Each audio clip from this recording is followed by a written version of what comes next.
ku inget na aya alam itu sakumaha nu ku Kangjeng dicaritakeun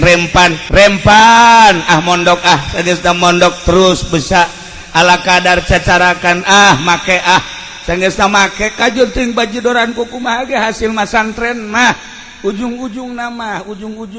tetep bae inget ka Gusti Allah. Loba anu tadi nama santren balik jadi calo, loba nu bebeja kakula nu kuari hirup keneh ge mantan calo loba, tapi nyana merenung bae kieu bae cekna aing mondok sebenarnya mah baheula 15 tahun kok iya aing jadi babaturan jeung lurah kunaon haju aing jadi calo cekna mending mun sugih jantai gas geusan aing mah jadi calona ditinggalkeun lurah langsung balik ka aing mah cek pamajikanna kok ka lain deui kuari mah aing dek nyai kuari mah gitu lain nyai kitu pan ieu dapur ulah mikiran dapur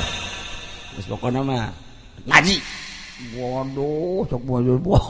sok jasa teu percaya pamajikanna mah teu percaya bari hirup keneh mun dibejakeun ngaranna sok ngaji bae ka Cilongok kitab di teangan deui punya mana ieu kitab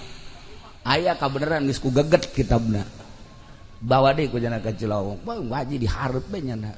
dari nundutan tanya kukula bari bari ngaji belah cekna jadi calo geus cekna sugih henteu cek mending ngaji bae lah ujung-ujungna kuari ngaji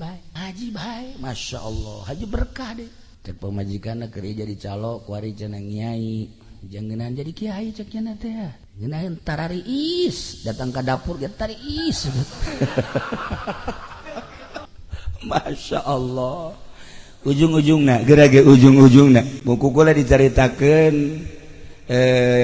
nu baru ka pasantren aya anu jadi ustad doang boga majelis taklim loba nu tadi nama santren aju ku hari andieup loba ta santri mah ujung-ujungna mah hampir husnul khotimah bae beureun eta tapak di pondok ngadapang urut ngadenge-ngadengikeun terus milu teu bisa ngageh jang diri nama ayah tamah santren. Deka mana tuh orang nyedek balik ka ditu.